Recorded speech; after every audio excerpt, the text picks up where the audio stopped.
Hello friends, ओसोप coding के channel पर आपका हार्दिक स्वागत है। आज हम डिस्कस कर रहे हैं बहुत इंपॉर्टेंट सीरीज़ जिसे हम कहते हैं फिबोनाची सीरीज़। इसी सीरीज को फिबोनाची नंबर्स, फिबोनाची सीक्वेंस, हम कई नामों से इसी प्रॉब्लम को समझते हैं। ये प्रोग्राम बहुत पॉपुलर प्रोग्राम है, काफ़ी ज़्यादा इम्पॉर्टेंट भी है।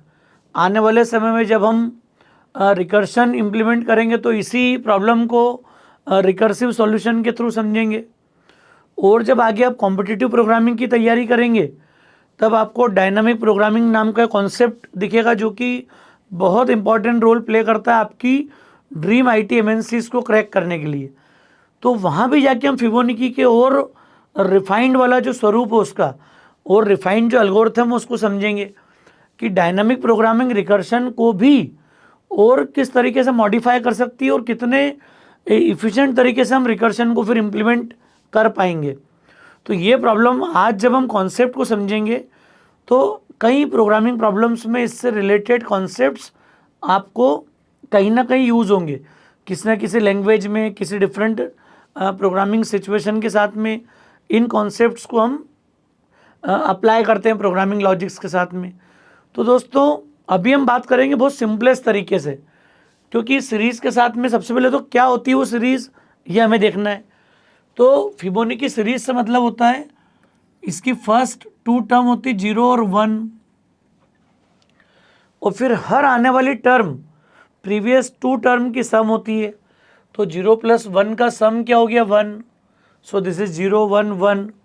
अब प्रीवियस टू कौन सी हो गई 1 + 1, next number will be 2, then 1 + 2, next number will be 3, 2 + 3 5, 3 + 5 8, 5 + 8 13 and so on.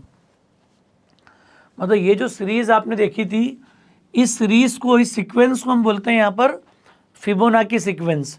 और फिबोनाची सीक्वेंस से मतलब समझ में आ रहा है फ्रेंड्स आपको, प्रीवियस टू टर्म का सम इट विल इनिशियलाइज फ्रॉम 0 और 1। मतलब फर्स्ट टू टर्म फिक्स है, इसकी पहली टर्म होगी 0 then 1 and then will add the two numbers previous two terms. तो 0 1 का सम थर्ड आ गई 1। अब यहाँ दो टर्म कौन हो गई 1 1, तो उसका सम आ गया 2। 1 + 2 का सम 3, 2 + 3 का सम 5। इस तरीके से हम कंटिन्यू करते जाएंगे। अगर आपको क्वेश्चंस दे दिया कि 5 टर्म जनरेट करो और n की वैल्यू सपोज कितनी है दी आपको 5, तो ये 5 टर्म अगर मुझे जनरेट करना होगी तो ये यहाँ तक आउटपुट आना चाहिए आपका up to 3। 0 1 1 2 3 will be the output. अगर आपसे बोला जाए कि फर्स्ट 5 फिबोनाची नंबर्स जनरेट करो। अब इसके सॉल्यूशन कई बार जब लिखे जाते हैं तो एक बड़ा कन्फ्यूज़न होता है कि एक टर्म, दो टर्म या n टर्म के साथ में आपको कैसे डील करना है। तो कई बार 0 1 से इसको इनिशलाइज करते हैं, फिर ध्यान रखना पड़ता है कि आपको n टर्म अगर बोलिए तो n-2 टाइम्स आपको रिपीटिशन कंट्रोल करना है, लूप चलाना है। इन सब प्रॉब्लम को हम सॉर्ट आउट करेंगे सिर्फ इसके इनिशलाइजेशन से। मतलब हम लोग पहले कॉन्सेप्ट समझते हैं पैटर्न कैसे डेवलप होगा, बिना किसी एफर्ट्स के, बिना किसी कॉम्प्लेक्सिटी के, सबसे सिंपल तरीके से हम देख रहे हैं फिबोनाची सीरीज जनरेट करना। तो हम लोग स्टार्टिंग टर्म लेंगे यहाँ पर a-1 और b1। These are our first two terms. अब ये पहली दो टर्म लेने का फ़ायदा क्या हुआ, अब आपको n जो भी दिया हो हम उतनी टर्म इजीली जनरेट कर पाएंगे। यहाँ पर इजीली जनरेट कर पाएंगे से मतलब क्या हो गया, अगर ये दो हिडन टर्म है फर्स्ट टू टर्म, अब मुझे इसी से पूरी सीक्वेंसिंग सेट करना है फिबोनाची नंबर्स जनरेट करने की। तो यहाँ पर -1 1 को जब मैं ऐड करूँगा तो हमारा लॉजिक क्या हो गया, a + b assign to c। जैसे a + b असाइन किया तो क्या हो गया -1 + 1, तो c आपका आ गया 0। जैसे ही ये 0 आ जाए तो तुरंत आप क्या कर दो, प्रिंट c। तो आपकी फर्स्ट टर्म प्रिंट हो गई 0। सपोज n = 5 लेके चल रहे हैं हम लोग।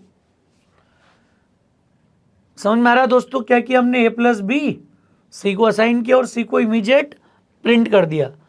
फर्स्ट टाइम 0 प्रिंट हो गया। अब मैं क्या चाह रहा हूँ कि जो फर्स्ट टर्म है, मतलब ये जो है बी में जो वैल्यू थी वो किसकी हो जाए, ए की। तो बी को असाइन कर दो आप ए को, मतलब जो पहले सेकेंड टर्म थी वो बन जाए फर्स्ट टर्म, और जो सी का रिजल्ट आपको आया था वो आपकी बन जाए सेकेंड टर्म। तो दोस्तों यहाँ तक की बात समझ में आ रही होगी आपको। हमने क्या किया, जो सेकेंड टर्म थी उसको बना दिया फर्स्ट टर्म, बी को बना दिया ए, और सी को हमने बना दिया बी। मतलब जो हमारा रिजल्ट था, जो 0 था, वो सी हो गया। इस अपडेशन से क्या हो गया, बी की वैल्यू आ गई 1, बी की वैल्यू ए में आ गई 1, सी आ गया 0, अभी हो गए 1 0। फिर आपने प्रोसेस को रिपीट करा, क्या कर दिया आपने, सी असाइंस ए प्लस बी, ए प्लस बी मतलब 1 प्लस 0, सी इज 1। तो ये पहली टर्म आ गई थी, अब ये दूसरी टर्म आ गई आपकी। तुरंत आपने प्रिंट कर दिया।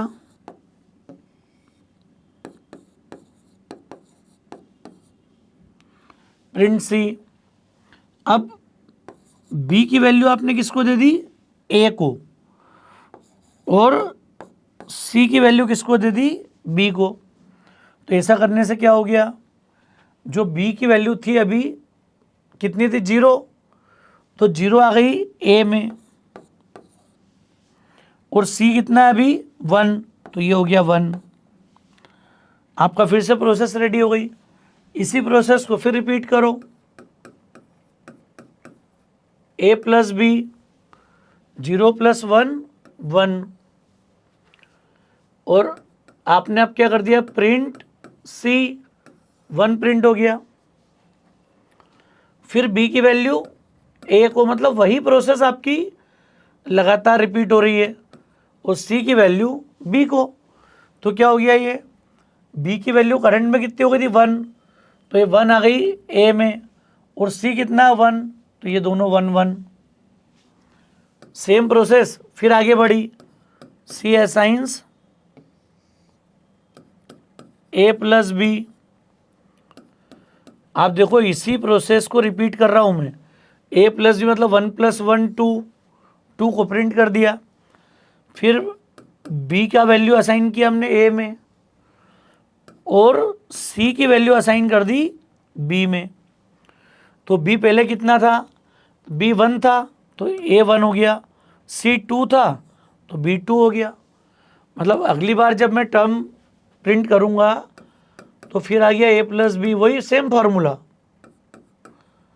मतलब हमारा कॉन्सेप्ट क्या हो गया, इन्हीं स्टेप को हमें रिपीटेडली चलाना है। अभी आ जाएगा 1 प्लस 2 और प्रिंट सी, तो ये 3 प्रिंट हो गया। तो आप देखो टर्म आ गई 0 1 1 2 3, और आगे के लिए असाइनमेंट हो गया आपका, ए को असाइन हो गया 2 और बी को असाइन हो गया 3। फिर आगे प्रोसेस चलेगी, and it will continue the entire process, entire set of repetitions. ये एक बेसिक तरीका हो गया किसी भी फिबोनाची नंबर्स को जनरेट करने का। अब कुछ भी नहीं करना है, एन जब 1 देंगे तो एक ही बार चलेगा, एन 2 होगा तो ये 2 टर्म आ जाएगी 0 1, एन 3 होगा तो 0 1 1 प्रिंट हो जाएगा। मतलब आपको किसी भी रिपीटिशन को आपको रिड्यूस नहीं करना है, एन मतलब एन टाइम्स प्रोसेस करना है, क्योंकि हमने सारा चेंज कहाँ कर लिया, इसकी स्टार्टिंग वैल्यू को, और उसको प्रिंट करने की चिंता भी नहीं है आपको पहले से। अब कई बार ये कन्फ्यूज़न होता है बुक्स वगैरह में कि आपको पहले आप कुछ 0 1 से इनिशलाइज करो, प्रिंट करो, फिर ध्यान रखो कि मुझे 2 बार कम चलाना है लूप को। तो इन सब चिंताओं से आप मुक्त हो। हमारा कॉन्सेप्ट क्या बोलता है, every time when we try to generate Fibonacci numbers we need to initialize them from -1 and 1, and then we can generate every new Fibonacci number। तो ये फिबोनाची सीरीज जब कभी जनरेट करेंगे हम लोग, will follow the same structure, same concept. अब इसी के लिए हम देखते हैं फ्लो चार्ट्स। ये जो 4 स्टेप थी हमारी, इसी को हमने एन टाइम चला दिया। देखो आप, ये स्टेप बार बार मैंने लिखी है रिपीटिशन में, हर बार लिखी मैंने, एक नई टर्म जनरेट कर दी। अब आप क्या देखते हो कि इसी को हम फ्लो चार्ट में डिफाइन कर दें पूरा। तो इसका फ्लो चार्ट बना लेते हैं फ्रेंड्स।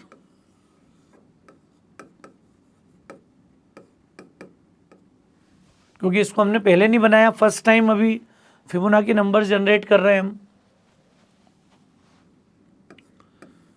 इनपुट आपके लिए सिर्फ क्या होगा,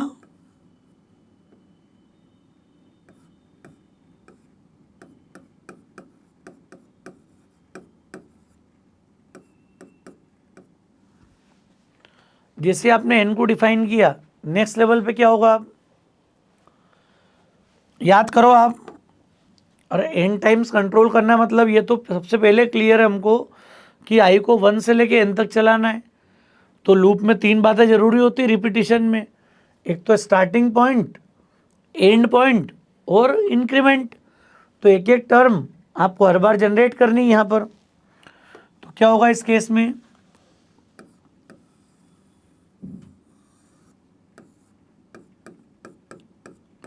I1 ले लिया क्योंकि I से कंट्रोलिंग है हमारा पूरा, A-1 और B1। ये इनिशियलाइजेशन आपको सिर्फ ध्यान रखना बस, एडिशन। अब प्रोसेस कितनी बार चल रही है, बस n times. Is I less than और इक्वल टू n। और हमने पढ़ा भी है कि हमेशा हमें ट्रू के लिए एग्जीक्यूशन करना है। तो यहाँ पर n टाइम्स आप पूरी प्रोसेस को रिपीट करो। किन को रिपीट करना है, तो ये 4 स्टेटमेंट बस। क्या प्रीवियस 2 नंबर्स को सम करो ए बी को,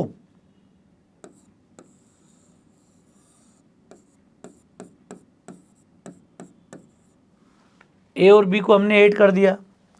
एडिशन के बाद क्या देखते हैं अपन, तुरंत आप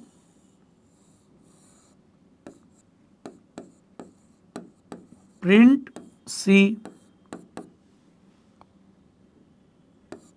ये एक साथ भी लिख सकते थे आप, दो अलग अलग स्टेप में भी लिख सकते हो कि पहले बी को बना दो ए, मतलब सेकेंड टर्म को बना दो फर्स्ट टर्म, और जो रिजल्ट आया था उसको बना दो सेकेंड टर्म। जो सी आया था वो हमारा नया बी हो गया। Clear, it was our second term.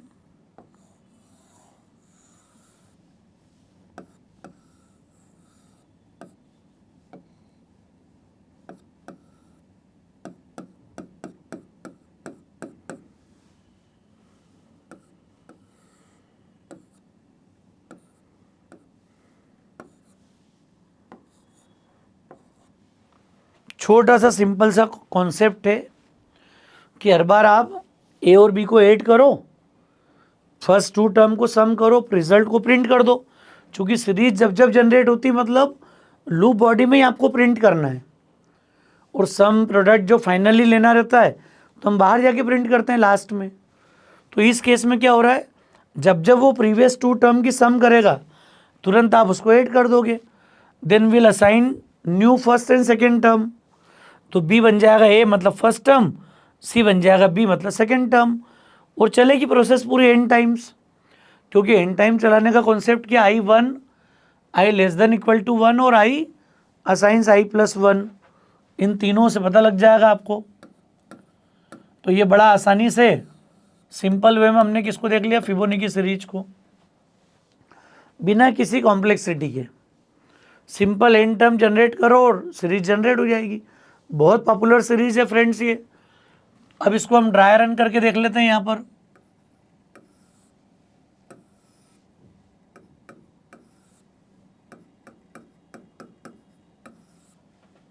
अब ए ले लिया आपने, बी ले लिया और सी ले लिया।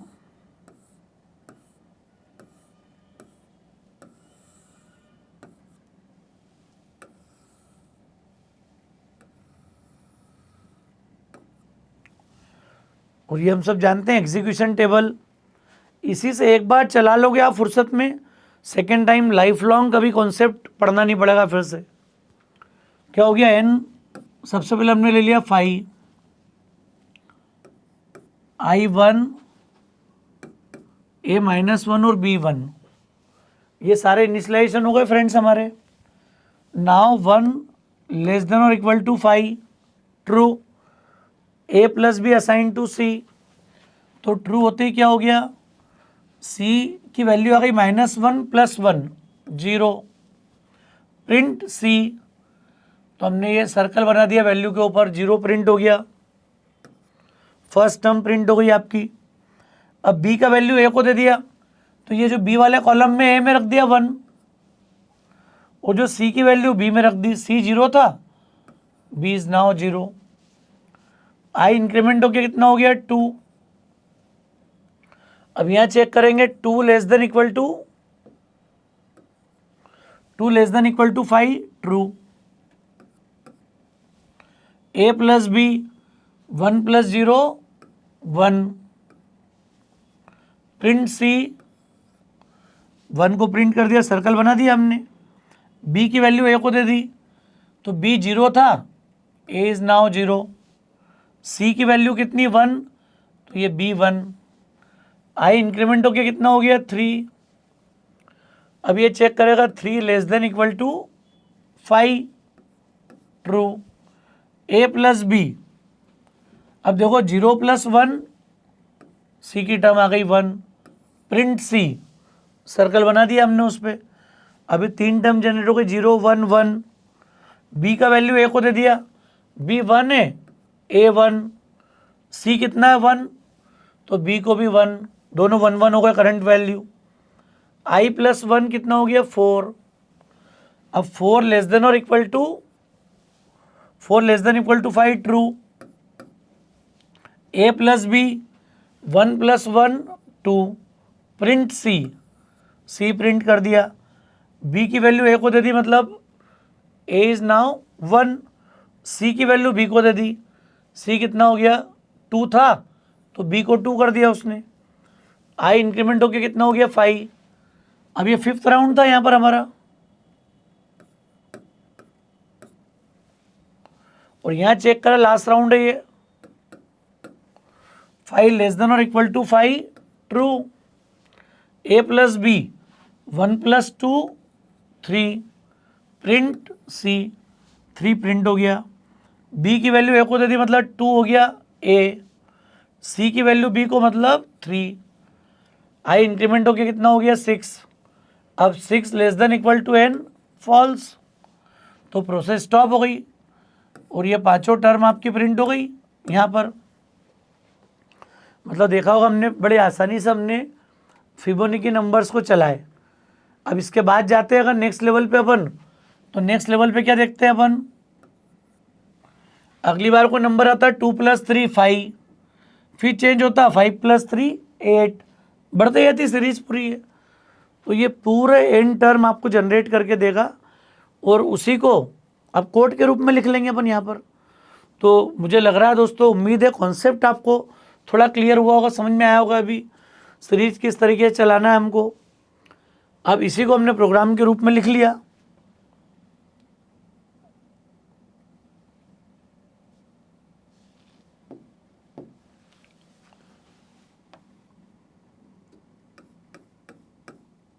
इसको फॉर लूप के थ्रू बनाएंगे हम लोग।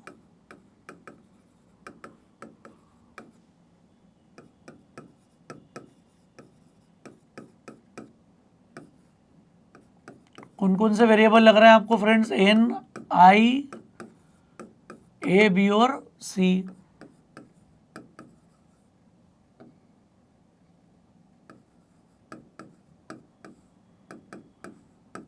सबसे पहले यूजर से ले लो आप एंटर,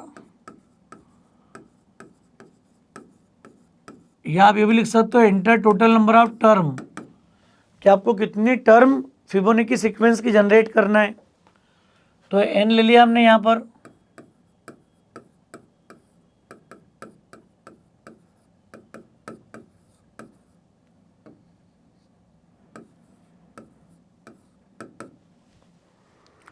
ये पहली स्टेप आ गई एन।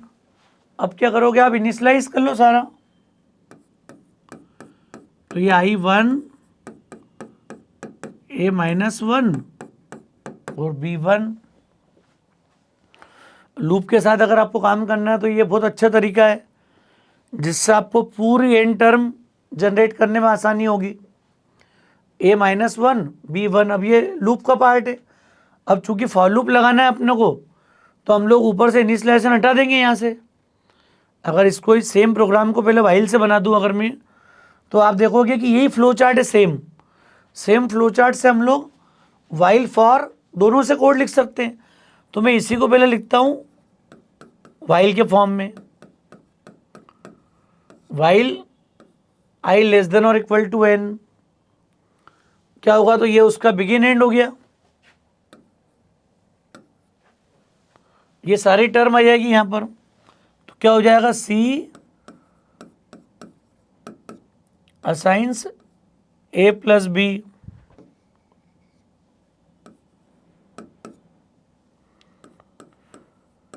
अब चूंकि आपको सीरीज जनरेट करना है यहां पर,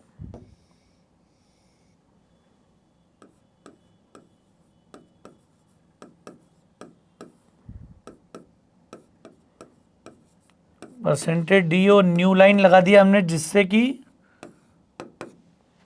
आपको अलग अलग लाइन में टर्म जनरेट करने में आसानी रहे। अब प्रिंट के बाद b की वैल्यू a को असाइन कर दो,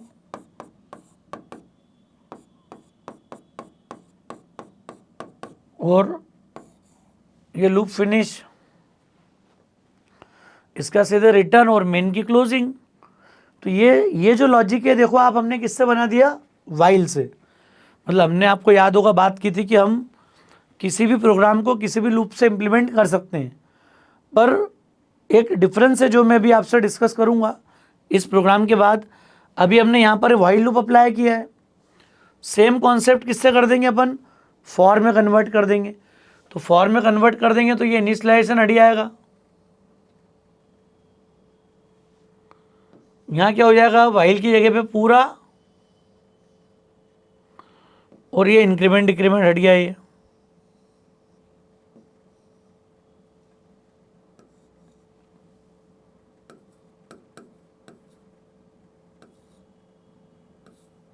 क्या लगा दिया आपने, फॉर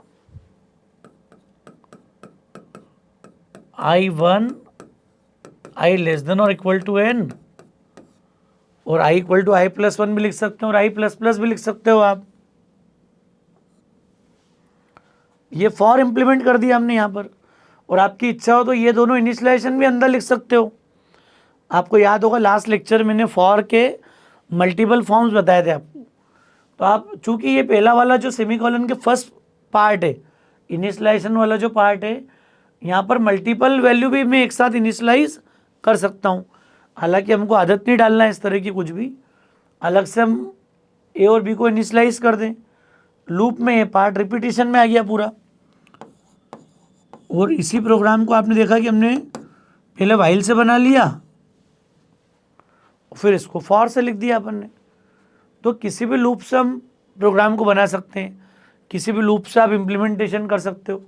तो ये वो प्रोग्राम हो गया जहाँ पर हमने n फिबोनाची नंबर जनरेट किए। सिर्फ आपको ये दो वैल्यू ध्यान रखना है बस, बाकी का पूरा लॉजिक n टाइम चल रहा है।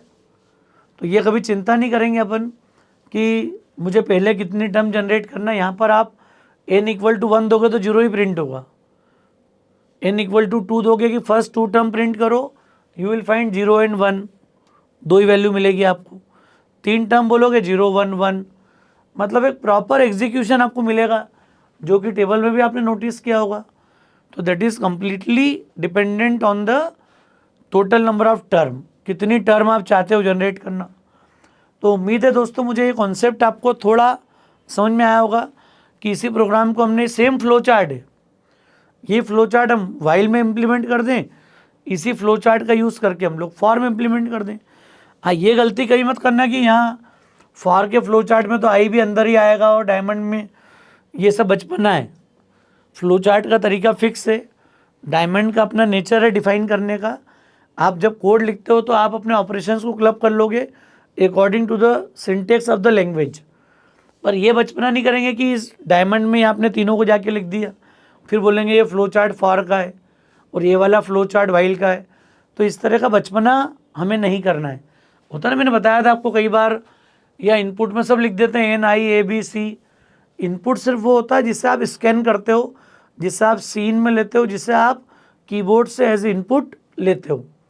तो ये एक बड़ा इंपॉर्टेंट प्रोग्राम है दोस्तों, बड़े आसानी से, बड़े इजी कॉन्सेप्ट के साथ इसको इम्प्लीमेंट किया। अब मैं आपको एक और डिफरेंस यहाँ पर बताना चाहता हूँ कि जब हम वाइल फॉर की बात करते हैं डिफरेंस की, तो वाइल हम वहाँ पर इम्प्लीमेंट करते हैं जहाँ पर आपकी प्रोसेस इनडेफिनेट चलती हो। इनडेफिनेट से मतलब है आपको पता नहीं है कि वो कब कंडीशनली आपकी प्रोसेस को टर्मिनेट करेगा। आपको सिचुएशन नहीं पता है कि उस किस समय पे किस पॉइंट पर जाके आपको इसको टर्मिनेट करना है। जबकि फॉर के साथ में प्रोसेस क्या होती है, अगर मुझे फिक्स नंबर ऑफ टाइम्स अपनी प्रोसेस चलाना हो, नॉर्मल केस में फॉर का नेचर होता है आपको जब n times, fix number of times अगर अपनी प्रोसेस को एग्जीक्यूट करना हो, तो फिर हमारी प्रेफरेंस होती है फॉर लूप, जिसे हमने ऑड की सीरीज़, इवन की series, factorial, x to the power y, Fibonacci numbers. जब कोई n टर्म की बात आ रही है तो हम फॉर लगा दे। और जैसे आप याद करो सम ऑफ डिजिट्स, रिवर्स।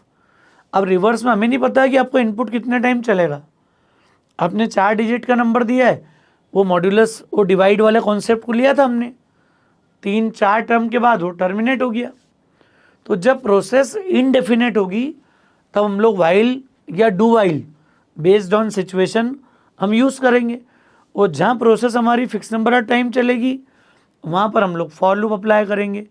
तो ये धीरे धीरे प्रैक्टिस में हमको क्लियर होते जाएगा कि जब जब प्रोसेस फिक्स नहीं है, क्लैरिटी नहीं है आपको कि एग्जैक्ट कितने राउंड चलेगी, तो वहाँ पर डाउट वाले सिचुएशन में हम वाइल या डू वाइल को कंट्रोल स्ट्रक्चर के रूप में यूज़ करेंगे। वही हमारा रिपीटिशन कंट्रोल करेगा। तो मुझे उम्मीद है दोस्तों कॉन्सेप्ट आपको समझ में आया होगा। इस प्रोग्राम को हमने दोनों लूप से इम्प्लीमेंट किया है। आपको भी प्रैक्टिस डेवलप करना है कि हम लॉजिक क्लियर होने के बाद, फ्लोचार्ट टेबल आने के बाद हम किसी भी लूप के साथ कोडिंग कर पाएँ। ठीक है दोस्तों, उम्मीद है आप सबको कॉन्सेप्ट क्लियर होगा, समझ में आया होगा। कोई डाउट्स हो, कोई और स्पेशल आपकी कुछ क्वेरीज हो, तो मेरा रिक्वेस्ट है आप प्लीज़ कमेंट करके ज़रूर बताइएगा हमको। और जिन्होंने चैनल को सब्सक्राइब नहीं किया है वो याद से इसको सब्सक्राइब कर लें, बेल आइकॉन ज़रूर प्रेस करें जिससे आप हमेशा नोटिफाइड रहें। Thank you.